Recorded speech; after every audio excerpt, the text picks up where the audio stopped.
Hello students.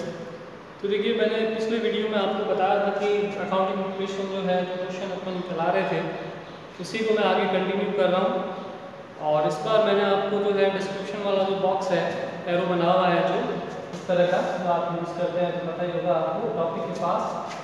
तो उसको अगर आप पुश करेंगे तो नीचे की तरफ मैंने बहुत ही जो इम्पोर्टेंट चीज़ें हैं वो लिखी है, क्योंकि आपकी बुक के अंदर टीएस गरेवाल के अंदर भी ये जो क्वेश्चंस है इनके सॉल्यूशन ही ज़्यादा है, लेकिन थ्योरी में कहीं नहीं लिखा है कि कौन से ट्रांजेक्शन्स के लिए क्या आपको डील करना है। तो कुछ इंपॉर्टेंट नोट्स जो लिखे हैं तो वो भी आपको इस वीडियो में बता ही रहा हूँ, और बाद में अगर आप कॉपी में नोट करते रहें तो बेटर रहेगा, चीज़ें थोड़ी आपको ज़्यादा टाइम तक याद रहेगी।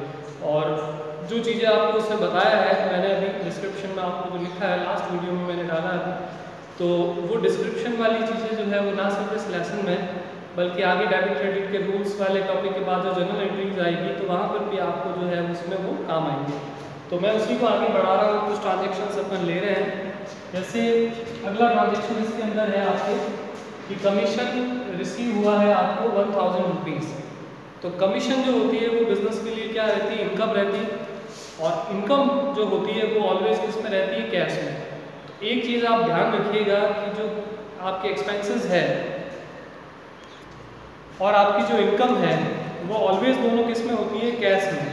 जैसे अगर आप कह रहे हो कि मैंने सैलरी पे कर दी, तो ऑब्वियस है कि आपने सैलरी का पेमेंट कर दिया है कैश में, तो वो नॉन कैश हो नहीं सकती, वो क्रेडिट कभी हो नहीं सकती। वैसे अगर आप कहते हो कि अगर आपको इनकम रिसीव हो गई, तो रिसीव्ड वर्ड यूज़ कर रहे हैं, तो रिसीव का मतलब है कि वो पहले से आपको रिसीव हो चुकी है, तो उसमें इफ एंड बट्स नहीं है कि वो रिसीव हुई है या होगी या होनी है, वैसा कुछ भी उसमें नहीं होता। तो कमीशन अगर आपको मिला है बिजनेस के अंदर किसी भी चीज़ पर, किसी काम को करने पर, तो कमीशन मिला है, तो कमीशन आपके लिए क्या है, इनकम। और कमीशन मिलेगा in the form of cash. हमेशा जो इनकम होती है, एक्सपेंसेस होती है, वो कैश में होता है। जैसे अगर आप किसी को सैलरी पे करोगे तो ट्रांजेक्शन के अंदर दो पार्ट होते हैं कि सैलरी पे कर रहे हो तो एक तो आएगा सैलरी जो आपने पेमेंट की है, वो एक टर्म हो गई कि आपके यहाँ पे जो एम्प्लॉय वर्क करता है उसको जो आप पेमेंट करते हो वो क्या कहलाती है, सैलरी। और दूसरा आप उसका पेमेंट किस में कर रहे हो, कैश। तो हर एक ट्रांजेक्शन के ऑलवेज अपन जो डबल अकाउंटिंग पढ़ते हैं उसमें दो पार्ट होते हैं कि भाई सैलरी और कैश। तो सैलरी आपके लिए एक्सपेंसेस हो गया और कैश आपकी जो है एसेट्स है वो क्या हो रही है, कम। और सैलरी एक्सपेंसेस थी तो वो आपके एक्सपेंसेस प्रॉफिट को कम करते हैं, तो वो कैपिटल को क्या करेंगे, रिड्यूस, जो हमने लास्ट वीडियो में देखा था। तो वैसे कि वैसे जहाँ से आपको कमीशन मिलता है तो कमीशन हमारे लिए क्या रहती है, इनकम। और इनकम हमारे प्रॉफिट को क्या करती है, रेस्ट करती है। तो ये सारे रूल्स मैंने लास्ट वीडियो के डिस्क्रिप्शन में अभी अपडेट किए हैं, तो आप देख लेना, उसमें वापस एक बार लिख लेना उसको। तो 1000 रुपीज़ कमीशन हमको मिला, तो कमीशन मिला है 1000 आपको, तो ऑब्वियसली आपकी कैश को क्या करेगा, इंक्रीज। लेकिन इससे आपका स्टॉक नहीं बदलेगा, डेटा नहीं बदलेगा, फर्नीचर नहीं बदलेगा, और आपका जो है कमीशन क्योंकि आपके लिए इनकम है तो वो आपके कैपिटल को क्या करेगा, रेस्ट करेगा, कैपिटल को बढ़ा देगा। तो कैपिटल 1000 से बढ़ जाएगी, 1000 से इंक्रीज होगी। अब कैश होगी आपकी 3000, ये हो गया आपका 1500, 0 और ये हो गया आपके 4500। तो अब अगर हम इसकी टोटल करें तो टिल नाउ इसकी जो टोटल है यहाँ पर भी आपके जो है 3000 प्लस 1500 इज इक्वल्स टू 4500, और उसके सामने जो इक्वेशन का लायबिलिटी वाला क्वेश्चन है, कैपिटल प्लस लायबिलिटी, तो वो भी कितना आ रहा है, 4500। तो दैट मीन्स कि हमारी जो कैलकुलेशन चल रही है, इक्वेशन चल रही है, वो बिल्कुल इक्वल है। फिर उसके बाद नेक्स्ट है फर्नीचर परचेज किया है। तो जैसा मैंने आपको लास्ट वीडियो में बताया कि आपको सिंपल एज अ बिजनेसमैन सोच के अपने ट्रांजेक्शन्स को रिकॉर्ड करना है, तो आपको कोई तरह का इश्यू नहीं आएगा किसी भी तरह से चीज़ों को समझने में और उनको एप्लीकेबल करने में। कि मान लीजिए कि आप फर्नीचर खरीदते हो दुकान के लिए, आपने कोई शोकेस खरीदा, तो क्या होगा उस ट्रांजेक्शन में, बस वो आपको सोचना है कि मैं अगर फर्नीचर खरीदता हूँ तो फर्नीचर तो मेरे पास आएगा, और उसके बदले मैंने जितने में परचेज किया है फर्नीचर को, उतने रुपए मुझे जो है वो फर्नीचर के लिए क्या करने पड़ेंगे, देने पड़ेंगे उस वेंडर को या सेलर को जिससे हम खरीद रहे हैं। ये क्रेडिट पर भी खरीदा जा सकता है, लेकिन क्रेडिट में जब तक प्रश्न में जो इंडिकेशंस होते हैं क्रेडिट के वो ना हो तब तक ट्रांजेक्शन आपका किस में रहेगा, कैश में। फिर फर्नीचर परचेज किया है आपने 1500 रुपीज़ के लिए, तो फर्नीचर तो 1500 रुपीज़ क्योंकि बड़ा है तो वो तो बढ़ जाएगा, लेकिन कैश आपकी 1500 रुपीज़ रिड्यूस होगी क्योंकि कैश आप दे रहे हो फर्नीचर के लिए, तो आपका कैश का बैलेंस जो होगा वो क्या हो जाएगा, कम। अब क्या इफेक्ट पड़ेगा, 3000 से 1500 लेस हो गए, तो कैश में हमारे पास रह गए 1500। स्टॉक को हमने छेड़ा ही नहीं तो वो एज इट इज रह गया, इसमें हमने कोई इम्पैक्ट नहीं डाला, तो ये अभी भी निल मान लें जीरो रह गया।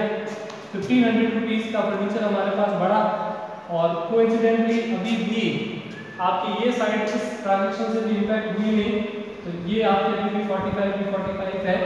और अब लास्ट अगर इसको चेक करें तो 15 3 जा 45, और इधर भी आपके पास कितने हैं 45, तो दैट मीन्स कि दोनों साइड की टोटल टिल नाउ आपकी क्या है इक्वल।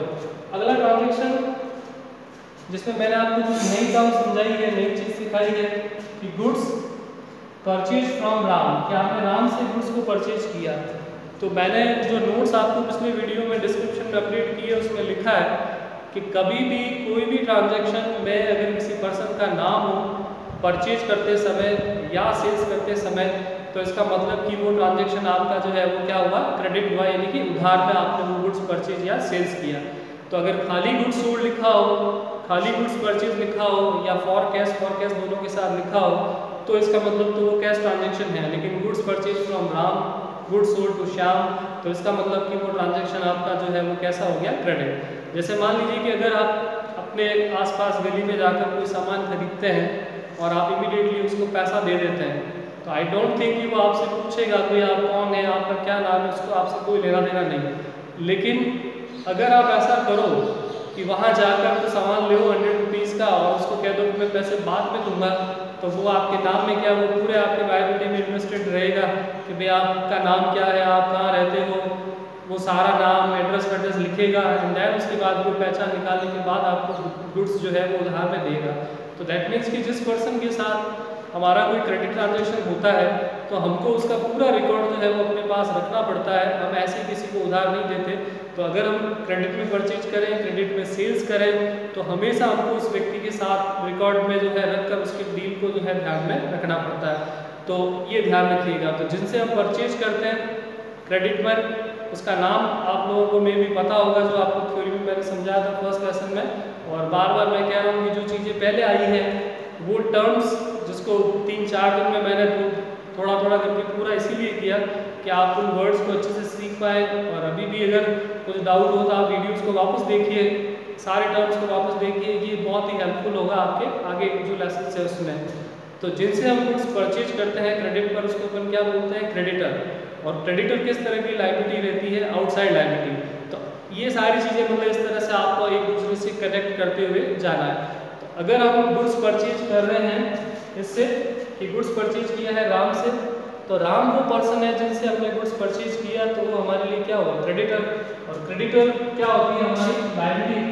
तो यानी कि वो लायबिलिटी को जो है वो इम्पैक्ट करने वाला है। तो अब अपन ट्रांजैक्शन की बात करते हैं। तो ये तो हमने पता लगाया कि ये क्रेडिट ट्रांजैक्शन है, इसका मतलब कि हमने इस ट्रांजैक्शन के लिए कैश पेमेंट तो किया है। तो 500 का गुड्स हमने परचेज किया, तो बिजनेस में कितना गुड्स हमारे पास आया, 500। तो हमारा स्टॉक जो है वो 500 से क्या होगा, इंक्रीज। लेकिन हमने कैश दिया नहीं, बल्कि वो पैसा उधार है, हमको देना है फ्यूचर में हमारे क्रेडिटर, जो हमारे लिए अभी फिलहाल लायबिलिटी बन गई। तो 500 रुपीज़ हमारी लायबिलिटी भी एक्सटेंड हो जाएगी, लेकिन बाकी सारे अकाउंट जो थे वो जीरो इम्पैक्ट है, उनके ऊपर कोई इफेक्ट पड़ा नहीं। तो अब अपन इसकी रीटोटल करते हैं। ये 1500, 2000, ये 1500, ये 4500 और ये 500। तो अब देखिए इसकी टोटल करें, 45 प्लस 5000, और ये 3500 और प्लस 1500 5000। तो दैट मीन्स कि अभी तक हमारी जो इक्वेशंस थी जो बराबर चल रही थी, अभी भी जो है इक्वेशन आपकी जो है एग्जैक्टली बराबर जा रही है। दैन उसके बाद अगला और लास्ट ट्रांजेक्शन मैंने अभी आज के लिए लिखा है कि गुड्स सोल्ड टू मोहन ₹750। तो यानी कि आपने मोहन को सेल किया है कितने रुपए का, 750 रुपये का। तो अगर मोहन को आपने 750 रुपये का गुड्स सेल किया है, तो आप जैसे कि मैंने इंडिकेट किया, आपको बताया कि इसमें लिखा है कि आपने मोहन को सोल्ड कर रहे हो गुड्स, तो किसी भी पर्सन का नाम आ रहा है, तो दैट मीन्स कि वो ट्रांजेक्शन आपका जो है वो कैसा हो गया, वो ट्रांजेक्शन हो गया आपका क्रेडिट में। तो क्रेडिट ट्रांजेक्शन में जिस व्यक्ति को अपन गुड्स सोल्ड करते हैं उसको अपन क्या कहते हैं, उसको कहते हैं डेटर्स। ठीक है, तो जिस व्यक्ति को अपन गुड्स सेल करते हैं क्रेडिट में उसको अपन कहते हैं डेटर। और गुड्स सोल्ड करने से हमारा जो स्टॉक होता है वो क्या होता है, कम। तो यहाँ पर गुड्स सोल्ड किया है तो हमारा स्टॉक तो 750 से क्या हो जाएगा, कम। और क्योंकि हमको उसके बदले पैसा मिला नहीं, बल्कि वो पैसा फ्यूचर में मिलेगा, जिस व्यक्ति को सेल करते हैं उसको डेटर कहते हैं, तो हमारा डेटर उस अमाउंट से इंक्रीज होगा।